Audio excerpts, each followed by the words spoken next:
Champion Soumen রুই দাসকে। এটাকে রুমালের ভেতর থেকে আমি হা করে দেবো, ঠিক আছে?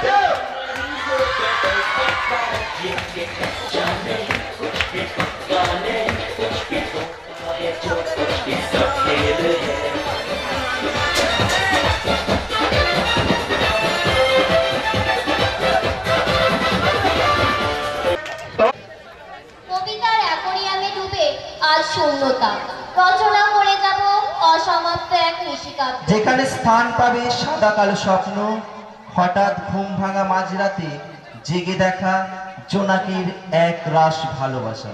তো প্রিয় দর্শক মণ্ডলী, আপনাদের সবার মন ভেজাতে আসছে দ্বাদশ শ্রেণীর ছাত্রী প্রীতিলতা দাস। দ্বাদশ শ্রেণীর ছাত্রী প্রীতিলতা দাসের জন্য জোরে হাততালি।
শ্রীমতী সুন্দর একটি নৃত্য পরিবেশনের জন্য। খুব পরিশ্রম করে নৃত্যটা করেছে প্রীতি। প্রীতির জন্য জোরে একটা হাততালি।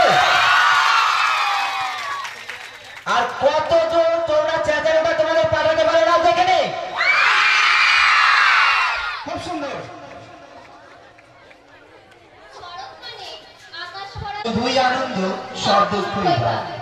সেই আনন্দেরই রসদ নিয়ে আসছে কোচিং সেন্টারের ছাত্ররা। মঞ্চে উপস্থাপিত হচ্ছে মনোজ মিত্র রচিত চোখে আঙুল দাদা। মঞ্চে উপস্থাপিত হচ্ছে নাট্যকার মনোজ মিত্র রচিত চোখে আঙুল দাদা। পরিচালনায় আলামিন কোচিং সেন্টারের শিক্ষক শিক্ষিকাবৃন্দ। পরিবেশনায় শাহিন, সামিন, পুষ্কর ও বিখ্যাত আনারকলি নাম কে?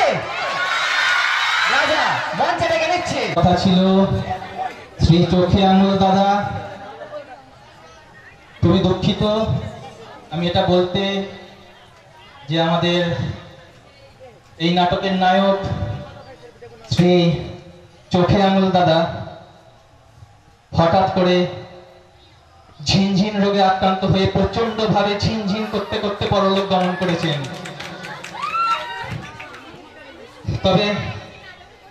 তবে আমরা চোখে আঙুল দাদার ইহজীবনের কীর্তি যদি দেখাতে নাই পারি, স্বর্গের কীর্তিটা কিন্তু আমরা ছাড়বো না, ওটা আমরা দেখবই।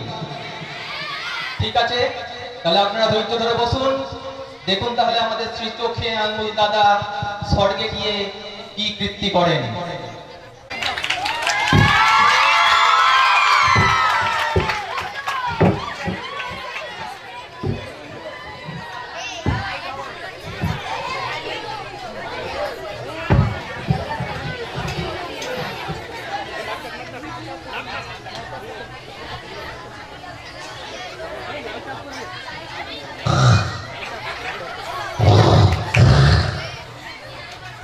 প্রভু প্রভু প্রভু। চিত্রগুপ্ত, বড় বিপদে পড়ে বাধ্য হয়ে আপনার কাছে এলাম। হাতে নামাজের মতো হাফসি কাটছো কেন? বলোটা কি? আগে খানিক আগে মর্ত থেকে এক ব্যক্তি এসেছি। লোকটা স্বর্গ স্বর্গ করে জ্বালিয়ে খাচ্ছে। ধরুন স্বর্গ না নরক কোথায় যে বেড়াকে পাঠায়। কাঁচা ঘুমটা না ভাঙিয়ে খাতাটা খুলে একবার দেখলেই তো পারতে। নামের পাশে কি লেখা রয়েছে? আগে খাতায় তার নাম খুঁজে পাচ্ছি না। সে কি? পাচ্ছি না, নেই। ব্যাপারটা কি? ভবের প্রত্যেকটা লোকের নাম ধাম বংশ পরিচয় এমনকি নেশাটিও সবই তোমার খাতায় লেখা থাকার কথা। আগে সবারই আছে, ধরুন শুধু ওই লোকটারই নেই। একটা লোকই বা বাদ পড়বে কেন? সে কি জগৎ ছাড়া? কাজকর্ম না পোষায় ছেড়ে দাও। প্রভু প্রভু প্রভু, অমনি যে একটু বিশ্রাম নেব অমনি কানের গড়ায় প্রভু প্রভু। সামান্য একটা লেখা তা রাখতে পারো না। কি করে পারবো? সোজাসুজি নাম হলে সব রাখা যায়। কেউ যদি এসে বলে আমার নাম শ্রী চোখে আঙুল দাদা। কি নাম? চোখে আঙুল দাদা। বাপের কালে শুনেছেন? চোখে আঙুল দাদা? বলো কি চিত্রগুপ্ত, মা বাপের দেওয়া? মা বাপ কি আর সন্তানকে দাদা বলে ডাকবে? ওই হয়তো দিয়েছে পশ্চিমবঙ্গের জনসাধারণ, বোধহয় টাইটেল। মহাকালে কত টাইটেল ঘটলো, এমন বিটকেল তো একটাও শুনিনি। চোখে আঙুল দাদা মানে কি চিত্রগুপ্ত? আগে মনে হয় আতেল। কি তেল? আতেল। নারকেল তেল শুনেছি, সর্ষের তেল শুনেছি, পাম তেল শুনেছি, কিন্তু আতেল তো একটাও শুনিনি। চিত্রগুপ্ত, প্রত্যেকে সব অদ্ভুত শব্দ জোগাড় করছো। আমি কোথায় জোগাড় করছি? ওই তো নাগারে চেল্লাচ্ছে আমি স্বর্গে যাব, আমি আতেল। আতেল মানে ইন্টেলেকচুয়াল। কার চল? ইন্টেলেক্ট, যাদের বুদ্ধি ধরুন চোয়ালে এসে বাসা বেঁধেছে, তারাই ইন্টেলেকচুয়াল। কই কই সেই কই, এমন অদ্ভুত প্রাণীকে দেখতে বড় ইচ্ছা করছে। আহা, বুদ্ধি কিনা চোয়ালে কি করে এলো চিত্রগুপ্ত? আমি তো জ্ঞান বুদ্ধি মানুষের মগজই দিয়েছিলাম।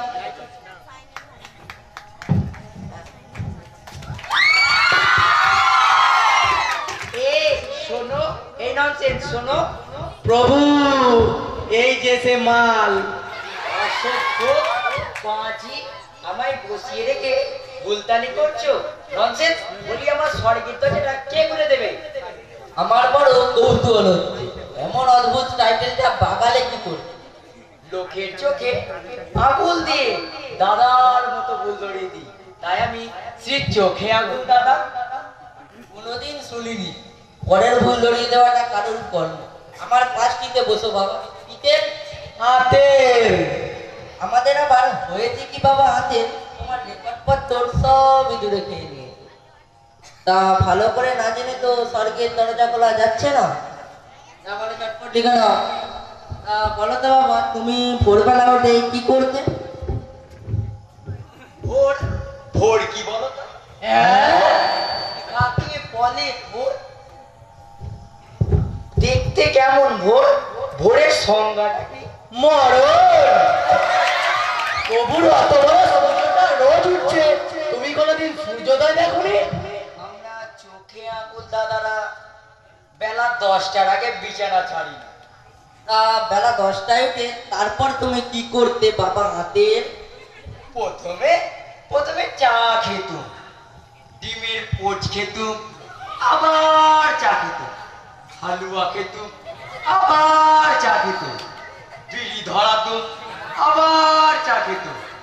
শুধু খেতুম খেতুম আর খেতুম, বলতে নাকি? ধরতুম, ভুল ধরতুম, ভুল ধরতুম। কার খুন? আমার মায়ের। বলতুম, ওই বৃদ্ধা কি ননসেন্সের মতো চা বানিয়েছো? চা বানাতে শেখোনি? Rubbish, go to hell. বাবা বাবা, সোনা ছেলে, বেলা 10টায় উঠে গিয়ে বুড়ির খুদ ধরতে হুতুম পেঁচাটি। Shut up! Close your dark cupboard. তা বেলা 10টায় উঠে তারপর তুমি কি করতে? তারপর বিড়ি ধরাতো, ধরিয়ে টানতো, টেনে আবার টানতো। কলা পোড়া টানতে টানতে যে ফুকে গেল। ননসেন্স। আরেকটা। আচ্ছা, কাজ বাজ কিছু করো নাকি লোকের পেছনে কাটি দাও? আলু কোথাকার? আলু? আচ্ছা বিধাতা, তোমার কি মনে হয় যথার্থ আলু আমাদের দেশে চাষ হচ্ছে? রিয়েল আলু কিচ্ছু হয়নি। ওল্ড গড, আগে যদি তুমি আমার সাথে কনসাল্ট করতে তাহলে আমার একটা বাজে মার্কা বিশ্বের জন্ম হতো না। সত্যির আগে চিত্রগুপ্ত বাজে মার্কা? না না প্রভু, আপনি ওর কথায় খামোখা ঘাবড়াচ্ছেন। আপনার সৃষ্টি পৃথিবী সুন্দর, ধরুন অমন গ্রহ তারকা, সাগর, পাহাড়। কিন্তু জোনাকি? জোনাকি? হ্যাঁ জোনাকি। জোনাকিটা কি ঠিকঠাক হয়েছে? যথাযথ হয়েছে? ওটা কি একটা জোনাকি হয়েছে? কি করে হয়নি শুনি? জোনাকিটা টিক টিক করে জ্বলছে, আবার জ্বলছে, আবার নিচ্ছে, জ্বলছে, আবার নিচ্ছে। জ্বলছে যদি, নিচ্ছে কেন? ওটা যদি সারাক্ষণ জ্বলেই থাকতো তাহলে গ্রামাঞ্চলে বিদ্যুৎ সরবরাহের সমস্যা সহজেই সমাধান হয়ে যেত। হ্যাঁ চিত্রগুপ্ত, জোনাকিটা বোধহয় ঠিকঠাক বানাতে পারে না। না প্রভু, আপনি পেরেছেন। স্রষ্টা হিসেবে আপনি থার্ড গ্রেড, আপনি একটি তৃতীয় শ্রেণীর কারিগর। আমি পুরোপুরি ব্যর্থ গো।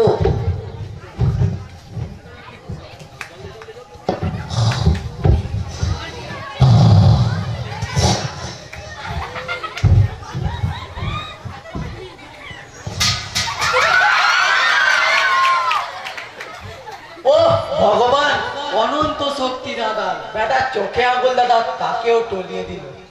চিত্রগুপ্ত, একটা ফোজালি, করাত, পেরেক আর হাতুড়ি নিয়ে এসো তো। মানুষ তৈরি করে দাও। প্রভু এনেছি। সব মাল মশলা দিয়েছো তো? হ্যাঁ, যাও বাবা যাও। যদি একটা সুন্দর মানুষ গড়তে পারো তাহলে স্বর্গের দরজাটা তোমার হাতে দিয়ে আমরা নরকে চলে যাব।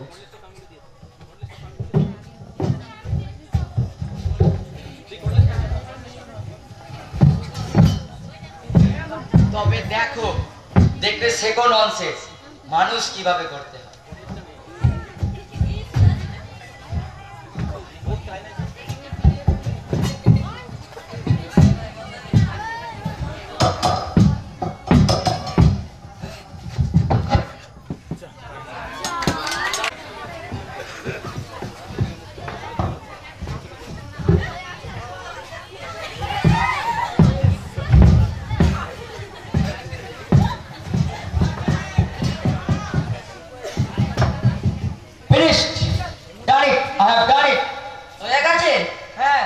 কত সুন্দর মানুষ বানিয়েছি।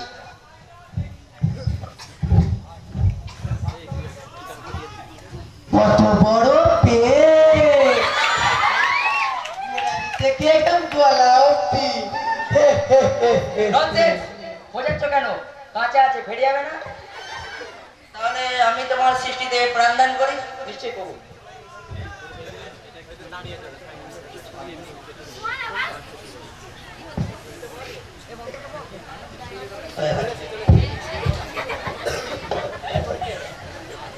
এই দেখ আমি তোর পিতা।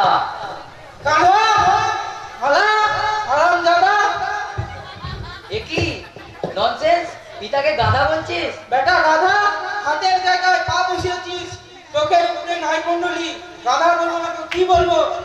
চিত্রগুপ্ত, একটা দাও তো ঠিক করে দি। ও কি তুই আমার ভিত ভিত করছিস কেন? করবো না, আগে ছোট গুলো একটু বড় করতে পারুনি। তাই তো, সর্দি বেরোবে কোন পথে? বেটা গাধা, তুই আমাকে পিছাদ করেছিস কেন? তোর আর খেয়ে দিয়ে কাজ ছিল না? ওরে বাবা, কি লম্বা হাত, মারবি নাকি? দাঁড়া